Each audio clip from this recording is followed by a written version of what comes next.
F'sena li kienet ikkaratterizzata minn pandemija, ir-Reġistru tal-Avjazzjoni ta' Malta, jew kif magħruf aħjar bħala 9H, rażieda ta' 108 ajruplani.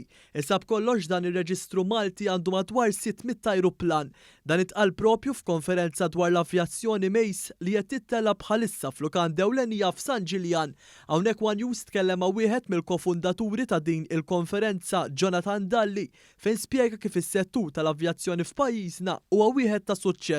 Ċertament li din hija industrija ta' suċċess, ġifieri jekk tħares lejn ix-xogħol li qed jagħmlu Transport Malta, lejn ix-xogħol li qed jagħmel direttorat tal-Civil Aviation. Ir-Reġistru 9H ta' Malta huwa ċertament reġistru ta' suċċess u Malta għandha tkompli titqies bħala l-ġurisdizzjoni favorita Ewropea għal-sistema tal-avjazzjoni. Fil-konferenza din is-sena kien hemm aċċenn partikolari fuq is-sostenibilità fil-qassam. Ġew diskussi wkoll metodi differenti ta' kif dan is-settur jista' jirkupra b'mod maġġel minħabba d-daqqa li laqqat fil-pandemija. Ċertament il-diskors ta' sostenibilità.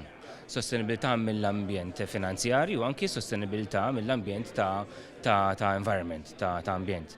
Ovvjament din hija industrija li toħloq bilanċ, dak huwa messaġġ importanti ħafna.